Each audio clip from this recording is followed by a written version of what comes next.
Welcome to Healing the Tigress, a podcast of conversations and stories on Asian American Pacific Islander maternal mental health. We are your hosts. I'm Peggy, a perinatal mental health therapist. And I'm Jasmine, a clinical pharmacist who is perinatal mental health certified. Both of us are Taiwanese American mothers who have lived experiences of postpartum depression and anxiety. It felt like we didn't see anyone who looked like us also struggling with their mental health in new motherhood. But we would go on to learn that it wasn't just us and that there was so much more to perinatal mental health. So we created this podcast because we know that sharing these stories can begin to break the stigma of mental health in our community, and we want to help heal the inner tigress in all AAPI parents. Let's get started. Hi, friends. Welcome back to another episode of Healing the Tigress. While our podcast is mostly focused on maternal mental health, we also love talking about mental health for the male AAPI folks because we can't leave dads out of the conversation when it comes to perinatal mental health. And as hard as it is for AAPI moms to talk about their mental health, we know that it might feel even harder for the AAPI men to do it. So today, we are very excited to be joined by a prominent male AAPI voice in mental health and intergenerational healing. Please help us welcome John Wang, the award-winning author of Big Asian Energy, which was named in Amazon Editor's Top 20 Best Business and Leadership Books for 2025. John is also a podcaster and a keynote speaker working with many clients from Fortune 500 companies. He has been interviewed and featured as a leadership coach by NBC, CNBC, Wall Street Journal, TEDx, and Audible, and his insights on confidence and breaking limiting patterns have amassed over 25 million views on social media.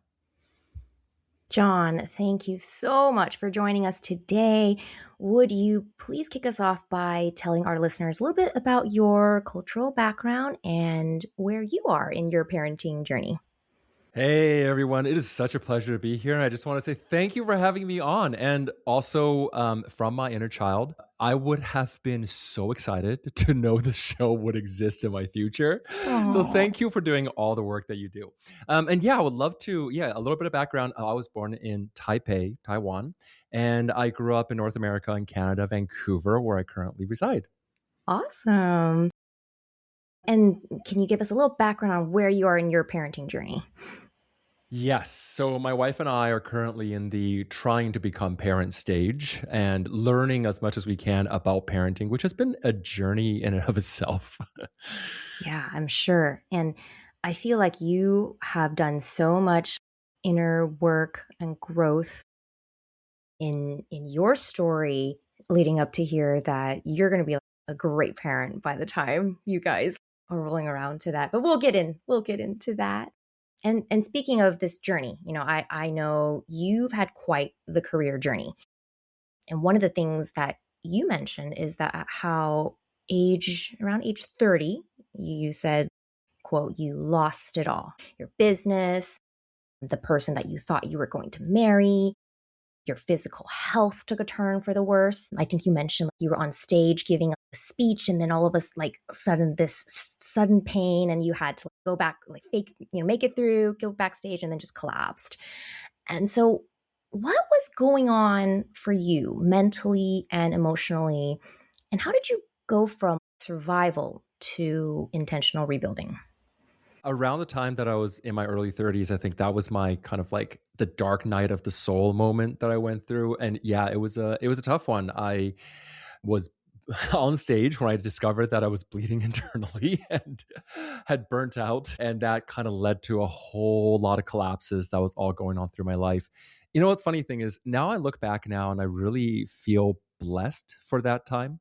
Because I think that had I not gone through that phase of burnout and realizing that I was on the wrong path, I was following somebody else's expectations of me, perhaps, and what it is that I felt like I needed to do was not really what it is that I felt like now I'm here to do in my life. So I look back now on that with a lot of gratitude. It was, I started going through therapy after going through that period of like crash and it, like very much this internal and very much this like something wasn't working in my life. And it was in that journey of rediscovery that I started realizing who I actually am and what it is that my purpose here on this planet was supposed to be for. So a lot of healing that came from that. And I definitely attribute that to inner work and inner child work.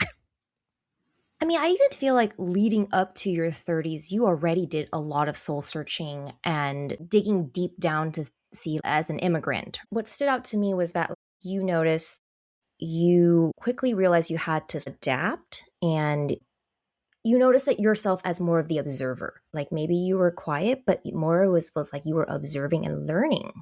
And some of that led to you deciding what you wanted to do in college. I think you mentioned like, oh, I was given basically the choices of the Asian typical paths of doctor, lawyer, engineer, right? And you quickly ruled out some of them because you're like, I don't like math and I don't like this, whatever. I went for law, and you were even about to go to law school. But then you changed things. And then even leading up to your 30s, I felt like it seemed you had so much growth. But what was it about that point? Was there like a sudden moment where you were like, man, I've grown so much and I have even more to grow?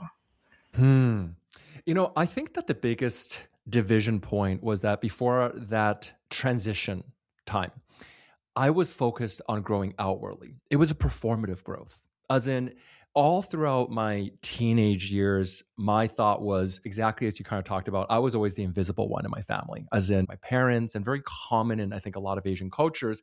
There's this kind of like top down hierarchy of like what your parents say go. And your job as a good Asian child is to listen and do what they say to the best of your abilities. And so for most of my 20s, my entire focus was how can I be the best performer? Now, as you said, I had three paths. I had doctor, but I was terrified of blood. I could be an engineer, but I was terrible at math. So lawyer made sense to me because it was about language until I, actually went to work as an intern at a law firm for a few weeks. And I realized, oh my gosh, is this what lawyers really do? Because I can't do this for the rest of my life.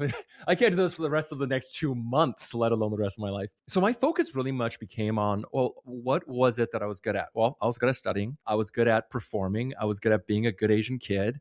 And so I focused very much on productivity. I focused very much on like, how can I squeeze more energy out of myself to perform more, to do more, to look more shiny and polished on the outside. And then that led me to create a company and build that. I started a tutorial school, basically. It was like those after school tutorial schools.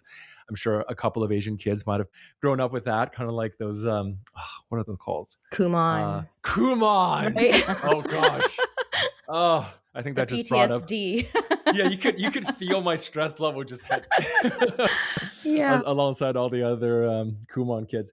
And yeah, so I essentially started that, except it was focused on getting a lot of these Asian kids into top universities. And I was really good at it. I was really good at teaching them how to write. I was really good at teaching them how to show what their strengths are, but it was always external. Everything was, how am I going to get other people to validate me? How do I see other people to see my worth so that I can see my worth? Because internally, I think deeply, I was always afraid that I didn't have it. And if other people could be sold this ideal of John, then maybe I'll be okay.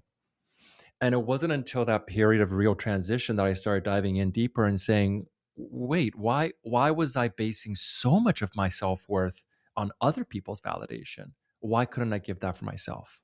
Yeah. And I think that story of seeking external validation is really common in Asian immigrant families because it's probably what was lacking most from our own parents is that lack of validation and lack of feeling affirmed and seen. And so where else will we look? We'll look externally. How can someone tell me I'm being the good one? I want to be told and heard and seen in that way. And you see that all the time. And that performativeness feels very also cultural. Mm-hmm. 100%. I mean, I would even say to go as far as to say the performance in Asian families, for at least my Asian family and some Asian families, was a form of survival. The way that we present ourselves, the stronger it is. I still have moments now where if I'm hearing footsteps behind me, I'll like kind of double check what's on my computer. Like that instinct was always on, how do I make sure that I'm always showing the best part of me in that dynamic? And us immigrants, I think that there's another deeper layer to that, because that performance isn't just about how well your parents see you. That performance also changes in how our friends and our school teachers see us as well. So, this journey from internal bleeding to therapy, I don't want to make light of it, but wow. What was it like to enter therapy for the first time, especially as an Asian American male, and especially given the cultural messaging and stereotypes that many AAPI men face? Hmm. You know, there's a chapter in my book that I titled "The Hardest Thing I Ever Done," or the scariest thing I ever done. And to this day, I generally think that one of the scariest thing I ever done was seeking therapy, because there's so much social conditioning around those two things you mentioned. One is, in Asian cultures, therapy is very much stigmatized. I know that mental health is stigmatized, but I think therapy is also stigmatized, because the association is like, if you go to therapy, then you're kind of bringing shame upon your family a little bit. There's like this betrayal. So I struggled a lot. The first time I ever went to a therapist's office, there's a lot of stories that I was holding on in my back of my head. Like, are they going to ask about my parents? What am I going to say? What will they think of me? What will my friends say if they found out? Like, that was one layer. And there's a second layer to that, which is, as men, we're just so much conditioned to not talk about feelings. Like talking about feelings is the thing of weakness. So it was really hard. Yeah. It was really hard to actually have to raise your hand and say, you know what? One, I need help, which is already a failure. I need mental health help. Like, oh my gosh, right? And then I'm going to have to talk about what I'm struggling with. It was just all of those combined that really made it such a challenge to overcome. But I'm so glad that I did. How would you say that first session was for you? Like that first dive into it? Mm, so much self-judgment. Like, did you hold back? I think the hardest thing was I didn't know how to answer. It was a lot of questions that I just realized that I didn't know how to answer. I was working with a therapist at the time, and I'm so grateful for her, because I'm sure it would have been so challenging to try to even get me to say how I felt.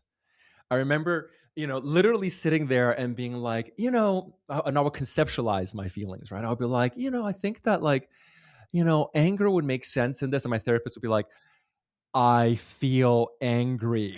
I'm like, yeah, but I don't feel angry. It's just like, it's okay. It's like, and then, but I feel fine. I like, everything is fine. I don't know why you keep asking me about this. And there was all this anger I just didn't know how to relate to. So I think the hardest part of it was actually recognizing that I had feelings. Well, one of the things that I remember you mentioning is that as Asian Americans, sometimes we don't speak up also because there's this perfectionistic part of us that says, I can't speak unless what I'm going to speak is perfect and it's clear and I absolutely know what I'm delivering. And so if you have that fear and anxiety before you can speak out, you don't want to say it because you're not sure if it's right. And until you're absolutely certain, you don't want to say it. And so I feel like in therapy, if this is something completely new to you, like you haven't been in this experience before, and now you're getting asked these questions, you're like, well, what's the right answer? Like, how do I answer that correctly? Even though there is no right answer, it's just how it is. But I think we're so used to not being given that space to explore that with room for not error, but something imperfect. So I wonder if that was hard for you in the beginning to, especially as you've talked about, like kind of overcoming that yourself to speak with a therapist, because you almost feel like there's still that performative aspect lingering. Yes, absolutely. I think that the perfectionism for me was not just about how do I make sure that I'm saying things the right way, but I didn't even understand at the time what the process of therapy was. I was just told by several friends and my sister, thank gosh for her, who said, I think you should talk to this therapist and work on that, right? I was going through all this and I was burnt out, I was depressed, and I didn't understand any of those things. So I just mostly sat there judging everything, right? I was judging myself, I was judging the therapist, not really judging the therapist, but judging the whole process, judging the paintings on the walls and What, right? Whatever it was, because really, I think deep down there was a deeper fear of, am I going to be okay? Like, is this going to work? Is this going to work? Does therapy work? Does therapy work on me? Does therapy work on Asians? Like, it's a strange thing, but at that point, there wasn't a lot of my Asian friends or family who had ever talked about it. So I had white friends who had gone to therapy, but not Asian friends. Well, what would you tell the Asian folks now? That it's not that big of a deal. And I think that, like, that even that, I think, would have been, I wish somebody just told me back then. It's just like, it's not this like excavation process where you have to go in and have this deep breakdown and all these things. It's just the ability to empty what's in your backpack. And I love this metaphor of emptying your backpack, because as we, especially I think for Asian folks, like, we often put a lot of things onto our own plates as responsibilities, right? Like the feelings of our families, the struggles other people go through, these responsibilities, not just at work, but in our own everyday lives. We carry that on our backs. And I think even just as a starting point, having a space where you can kind of just dump that all on the ground and just be a mess for a little bit with somebody was so powerful. And I remember the first time that I cried. Oh, this is a, like, I noticed, what's so funny? I've been doing this work for so long. To this day, I still notice there's that little part that comes up and, like, talking about crying. And I was thinking in my mind, it was so hard for me to access that emotion. It was so hard for me to access so many of those emotions. And I was thinking, I'm literally paying this person. This is the one person on the planet where it's safest to cry in front of, and I couldn't do it. And up until then, I had never cried, between, I think, like, I was like 13 all the way until, well, 31 or 32. So it was a big, big deal for me to have kind of gone through that. Yeah. Well, like you say, you don't have to bare your soul in therapy, but I feel like the release does sort of transform you or help you see more clearly sometimes, like maybe what's missing or what you need to work on. And therapy can be different for everybody. And one of our past male guests had said, like, going to therapy is not necessarily an indicator that something's wrong in your life. It really is just also a mental strengthening to be able to work through your feelings and talk about it. It's definitely a strength. Like, it's like going to the gym for your brain. I run an Asian men's group these days, and it's just a space where we talk about a lot of these things, family struggles and everything like that. And that's exactly what we kind of approach it as. Like, it doesn't have to look like this big breakthrough. Like, just come in and share, unload a little bit, and you're just having a space where you could share what you're going through, and in seeing what other people are going through, lighten your load a little bit. I also feel like what is missing in so much of our circles, especially as Asians, I think that there's just, especially with the Asian male stereotypes of really kind of almost being a lone wolf. You think about all of our fathers who just went to work and maybe came home as really stoic and silent. And it breaks that. It says, no, you don't do this alone. Even if it takes several sessions for you to cry with a therapist, it's this reminder that you are not alone in whatever it is you're carrying and experiencing. Like you said, the backpack. If you want to empty it, but where and with who can you empty that backpack? Mm-hmm. Yeah, absolutely. And I could really relate to that stoicism as a defense mechanism, as this armor that we're expected to put on every single day. And I've really gone through that a lot. One of the other things that you talk about is how a lot of your Asian American clients were over functioning, overperforming, but they were still under recognized at work. And almost like they were being gaslit into thinking they weren't measuring up, even though their performance was more than competent. Sometimes I wonder though, like, how much of this is from internalized cultural conditioning, like we blame our culture for it, versus external forces like the model minority myth. Mm-hmm. Oh, 100%. I would say that there is no way to kind of define what it is, like what's the percentage, but I would say that 100% we are seen as by the model minority. model, right? Like there is this perception as like, oh, Asians are good at math, we're hardworking, and there's this concept like they don't mind the hard work. Like you could just put all the hard work on the Asians, and then they would just accept it. And I think it's a chicken and an egg kind of scenario where, especially when you're first starting off, you're kind of like, oh, like I am hardworking. We take pride in our ability to work hard and be disciplined and really show up in this meritocracy. And as a result, we might not realize when we're being taken advantage of.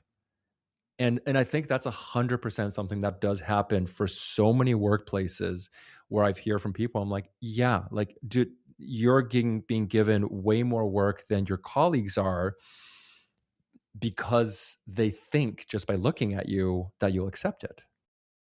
It also makes me think of how those cultural values may work in the more homogeneous, like back in Asia, back in China or Taiwan or Korea, where it is more collectivist versus more individual. You're like fighting to climb the ladder here in Western cultures. And so what we were taught to like put your head down, don't speak up, don't ask for the promotion, those types of things don't work in a Western society where it's like dog eat dog versus in a more collectivist culture like you are really trying to do things together and for the greater communal good.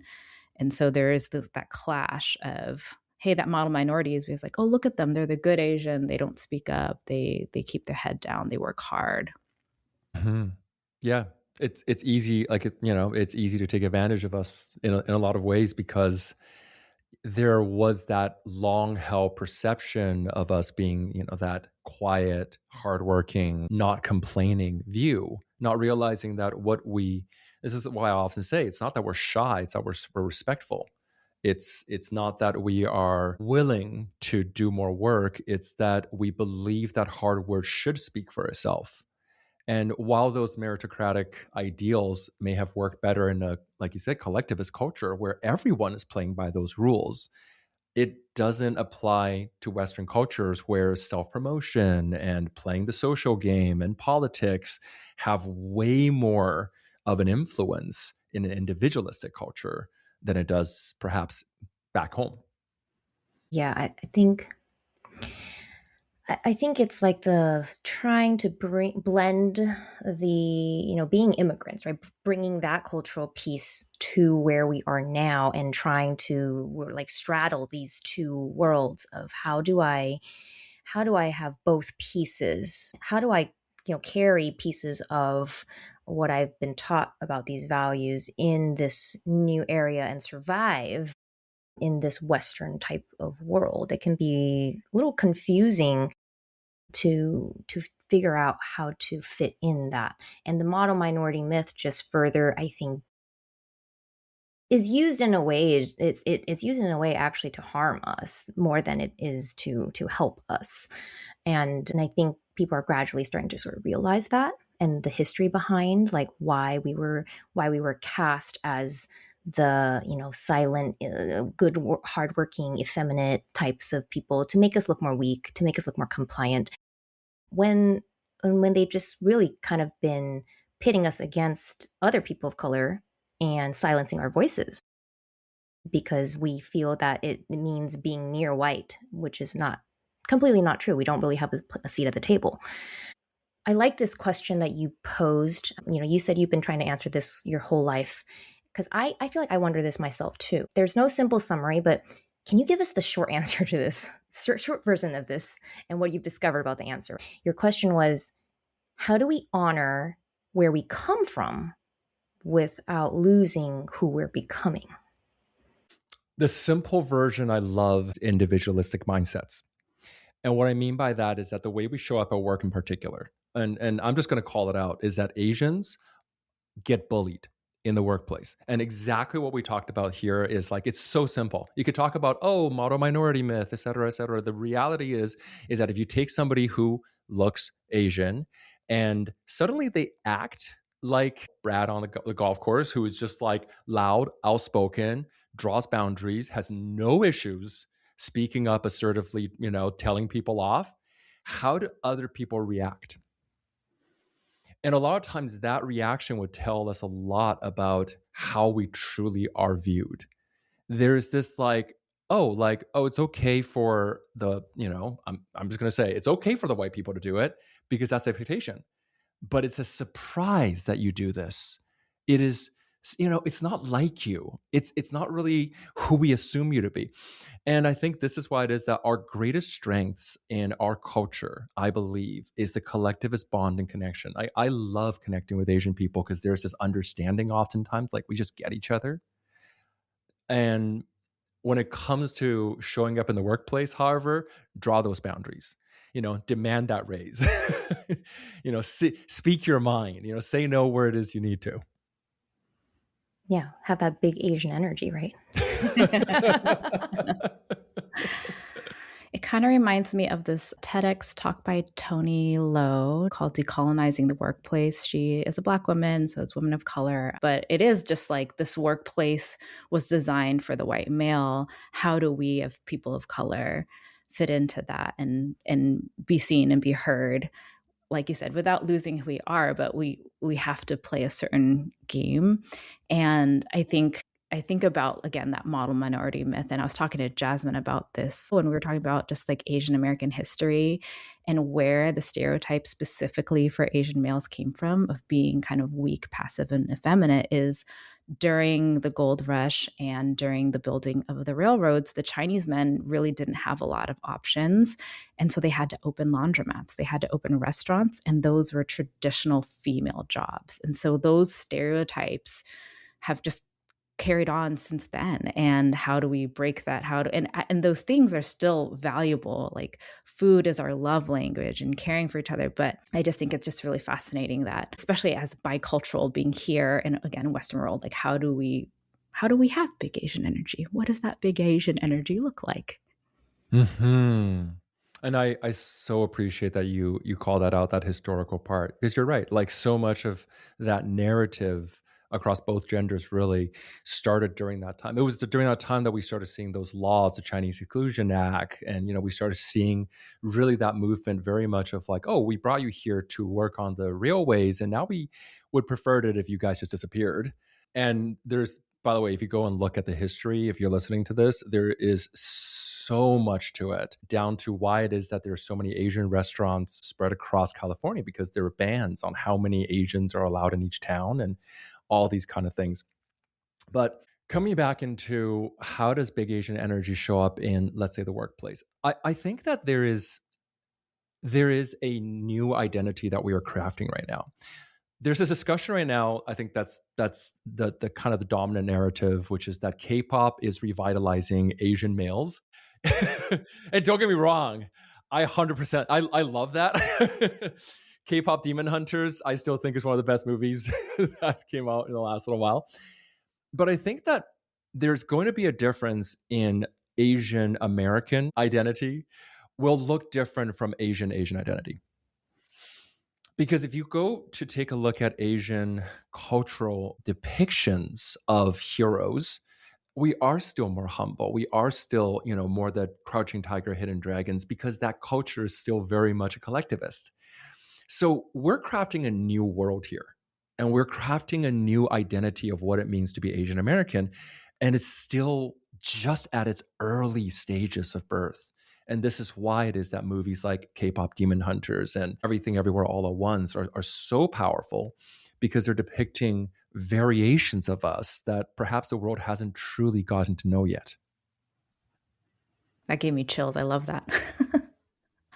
I know earlier you shared about the Asian men's group. Can you tell us a little bit more about it? What you hoped to accomplish with it? And are there any particularly memorable lessons you can share from any of these group sessions? Yeah, so we do workshops and we host events. Originally it started off as just workshops across the board for all genders and all across all the spectrums. And we started realizing that it was much harder for Asian men to talk about what they were going through, I think in particular because of that expectation of stoicism. And if there were people, if the group was mostly focused on the male experience, it became easier. And we actually recently held a workshop here, a retreat with Proud Asian Men, held by Leo down in California.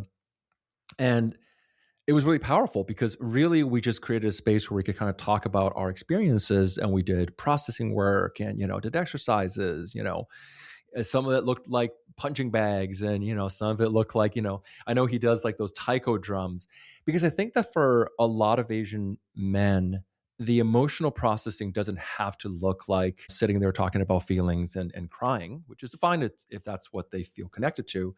Sometimes it's just about getting that aggression out and having a space where it's safe, allowed, and accepted to be seen in the full spectrum of who we are. Yeah, allowing that space is so important. I think males in general feel like they need to hold it all together.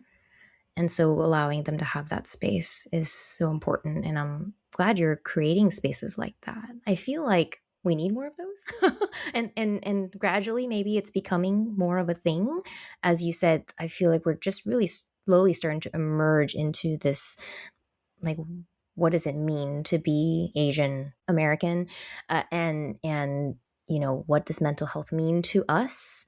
How do we incorporate that? And I think it's great we're having groups like this. So thank you for doing that.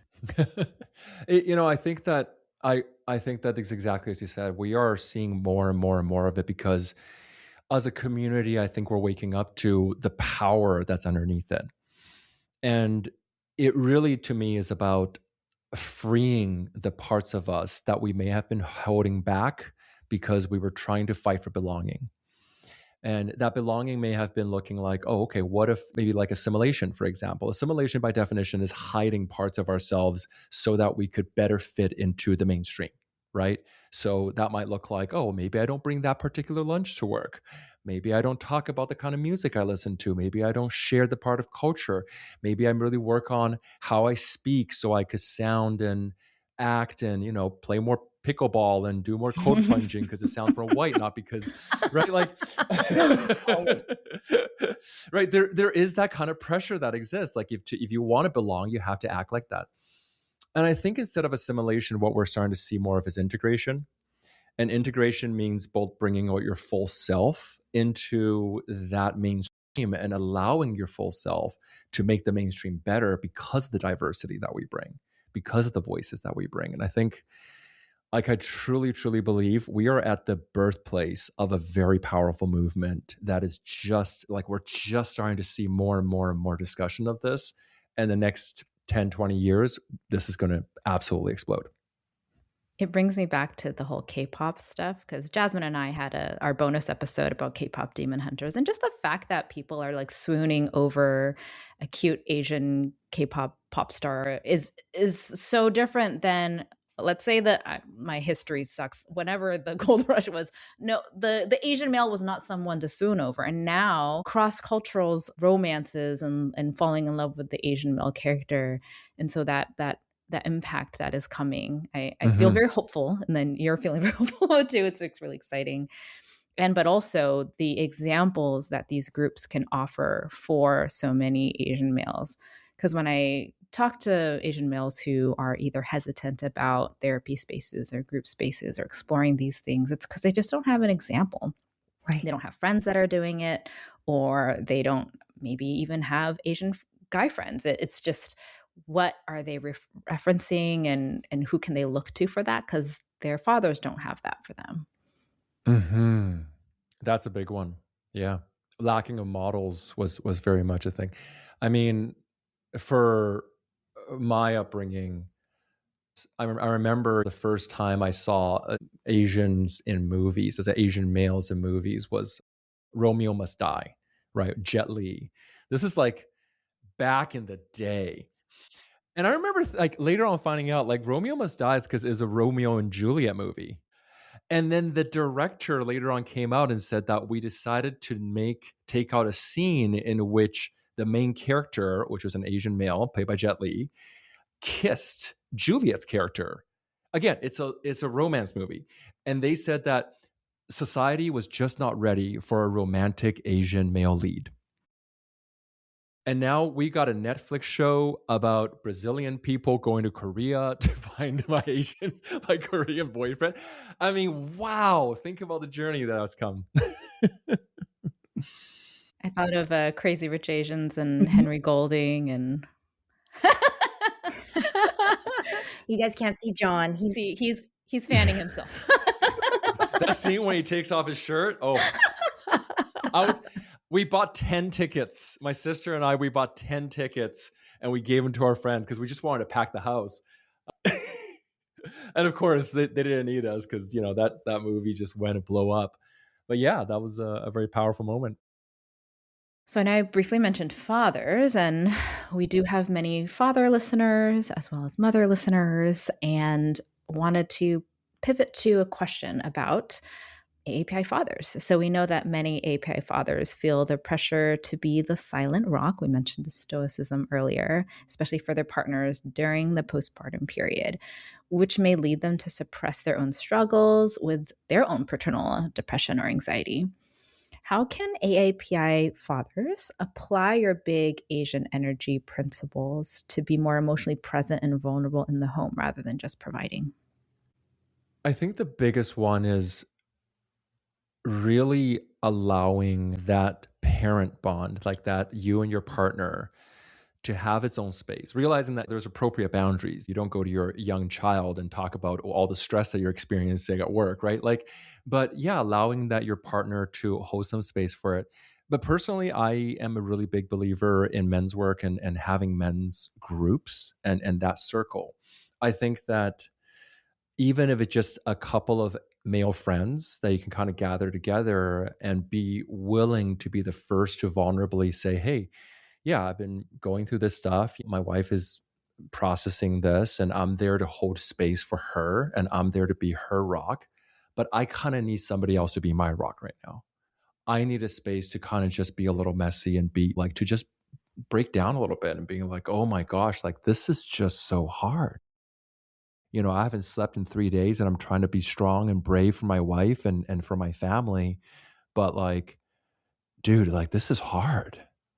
And this is why I think that those kind of male spaces are so valuable because oftentimes the most powerful moments are just where people, you know, we have our male members come in and just being like, hey, listen, I just need to take 5 minutes and just rant. And for us to just listen and acknowledge and validate without problem solving. Men, we go into this kind of problem solving mode so quickly and being like, okay, let me go in and help you solve a problem. And sometimes just being like, yeah, that sounds hard. I'm sorry to hear that. For the dads listening who could use that space, one of the men's groups, what would you say to them if they were feeling some hesitation or they're like, I know I need it, but Give it a try. What's the worst that can happen? That's always what I say. There's so, and I want to point it out. It doesn't mean that, you know, it doesn't have to be joining ours groups. There are so many. We are seeing Asian men's groups pop up all over North America, and I'm willing to bet that there's an online group somewhere that's going to match your schedule and whatever it is. Give it a shot. You don't have to share. Show up, listen, and sometimes that in itself is enough for us to start getting things moving. Because really, what we just need at the core, just a starting point, is to just know we're not alone in the process. Other people are also going through it, and it's okay. I feel like this is such an echo of even just the mom's experiences because those things you're saying, you're not alone. You're not the only one going through this. You need this space. Like for me, even the idea of a support group in postpartum where I had really bad depression and the doctors and therapists were suggesting maybe you should join a mom's group. And I'm like, why would I air out my dirty laundry in a mom's group, right? Like I'm failing over here and why would I need to, how does that make me feel even better? I think that's the thing that like some people maybe don't understand is that the support group, like you said, you can just start out with just be there to observe and listen. Like you don't have to share, but sometimes like hearing other people, you're like, oh, oh, okay. Wow, I wasn't the only one that's been experiencing that. Oh, my kid's not the only one that does that. Oh, maybe this is actually completely a normal process. Like, this is just how growth and development and postpartum kind of goes. And then also, maybe they, in listening, help you sort of problem solve a little bit to the point that then you feel comfortable maybe sharing a little bit about your experience and journey. And one thing I've heard from a fellow mom friend before is just that sometimes you need the group and sometimes the group needs you. Or like, sometimes you're the one that provides for the group and other times it's you get from the group. But that's the point of the group. There's this give and take. Right? Seasons of giving, seasons of receiving, and that's what that group can provide. And I do feel that representation is kind of important though. Like you said, the specific Asian men's group though can be pretty powerful because it's like, okay, well, there's other Asian men that are going through this. Other Asian dads, this is happening, or other people of color. Even that part can be so huge, which is kind of even why we created this podcast. Is because we didn't hear about Asian moms talking about their postpartum struggles and postpartum mental health and going to therapy. Like, oh my gosh, that's a thing. But it is, and the fact that there's a space now, I think that's huge. So I really appreciate your point of saying all this stuff because I'm like, yeah, that makes so much sense. I'm like, it actually mirrors the mom side. Like, this is the solution also on the other side sometimes. Yeah. I think when I first started an Asian men's group, by that point, I had actually already been doing men's work for about 8 years. And at that point, I think I was in like 3 different men's groups. I kept getting invited to lead men's groups. and all the men's groups that I was part of at the time were that I was either leading or that I was supporting were all, I would say, white dominated groups. And I would bring sometimes these experiences. I'll be like, well, you know what it's like, when you're going through this and you're the oldest son. So you have these responsibilities and like the whole room kind of like looks around. They're like, no, I have no idea what you're talking about. It's like, well, like, cause you have to take care of your parents when they're old. And they're like, what are you talking about? And, and there are these layers of our cultural experiences that until we name them, we don't realize how unique they are to our experiences and how much we carry and how much we've just been expected to carry quietly on our own. So just having and hearing that, like, oh, right, this is normal and it's okay. And here are some other people going through it could be so transformative. 100%. Yeah. Well, I think you also mentioned we're at the precipice or the starting point of this, what it means to be Asian American and in this straddling of two worlds. I think we're just starting to know that. And I do think that it also is happening in the parenting space. Like, as parents, not even just Asian parents, but like as parents, like we're in this sort of cycle breaking generation where we're trying to do differently than how our authoritative parents might have parented us. So I think also Asian American parenting, there's another little like blossoming, like start of something new of what does that mean to hold our cultural values in this Western world and parent here and raise our kids here. What does that look like? And so I know that you've mentioned you guys are thinking about being parents one day. So what do you think are some of the things that are going to be central to your parenting in the future? Like, especially in that context of cultural values you want to uphold and maybe ones you want to leave behind. Oh, wow. This is something I've been spending a lot of time talking to people about because right now we're working on it. So it's a big part of the conversations. And this is why I love podcasts like this, by the way, because exactly as you said, we can only parent from what we know. And that's how we were raised. Like that's the default. And until somebody comes around to show us another way, it doesn't really exist. And when I was growing up, there was like the Asian parenting way, which was, authoritarian. And then there was like the white way, which was permissive. And now we're discovering new ways, but it's a tough conversation because there's these cultural different things. For me, I think every family gets to define what their core values are. And I think that when I think about moving forward, it will be a combination of new things. It will be taking a bit from each of the different cultures that I love, the values that I love. I think, for example, obviously that kind of like imposition of my way or the highway, or that I know best what your soul path is going to be, is probably not going to be big on my parenting agenda. But at the same time, I also want to make sure that I'm providing the greatest opportunities and structures and different learning support that I really enjoyed and got value from when I was growing up.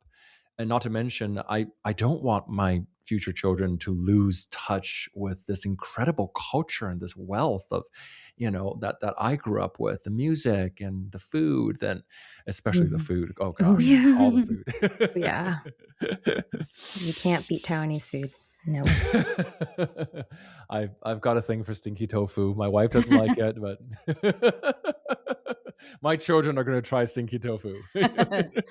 6 months old, first solid, That's stinky right. tofu. Stinky tofu and boba. That'll be a milestone. Yeah.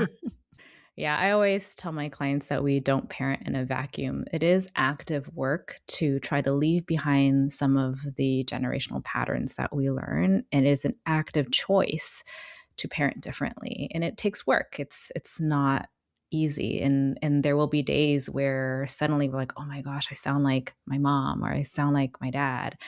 And we do have to give ourselves some grace with that, because we can't tiger mom ourselves and be like, oh, I'm not being a perfect new generation parent, and those things happen. But I think even in the effort to say, these are the ways I want, these are the values I want to bring, and it's a partnership. Like, you and your partner have to align on what that looks like for your children as well.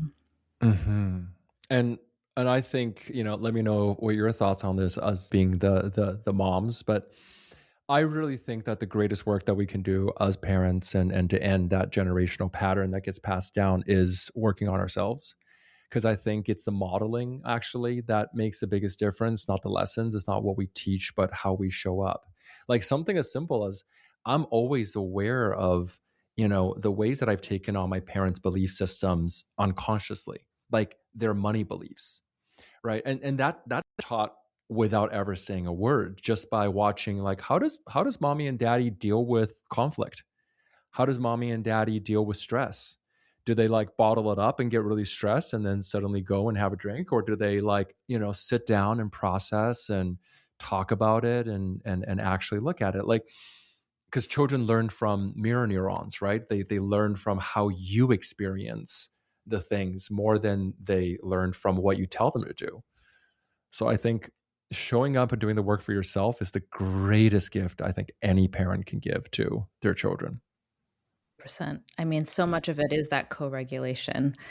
It's so much about the co-regulation, which we probably didn't get a lot of growing up, but now we get to practice it now. And excited for your future and the work that you've done for yourself to take that next step into this journey. Maybe next time we see you, we can talk about your fatherhood journey. No pressure. I know how that journey is a lot. I know. And I'm going to have a completely different message. And you're like, look, I'm trying to get my kid into Harvard right now. He's only 6 months old. He only had stinky tofu yesterday. I mean, honestly, becoming a parent really does change you. Like, you go into it thinking you're going to parent one way, and then you meet your child. You're like, oh, I have to parent this way because this is the kid I have. So True. Totally get it. Yeah. But I don't think you're going to flip that much, John.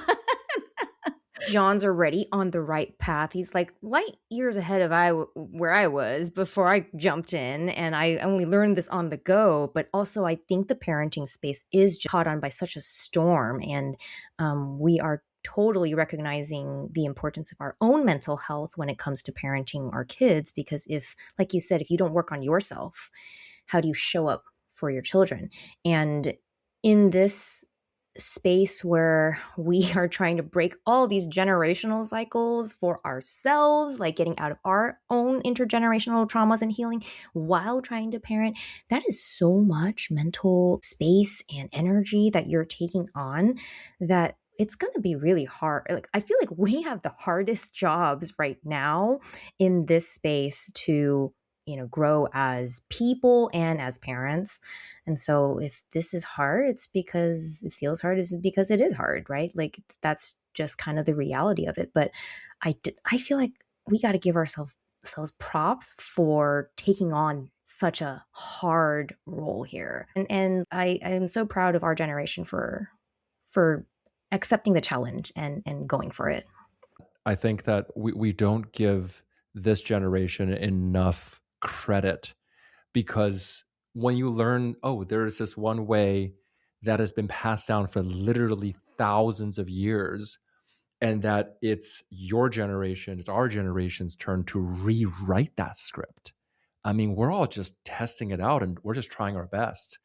And wherever it is you're at, whatever stage you're at, and, I hope that we give ourselves a little grace, and that, trying to rewrite the narrative is hard.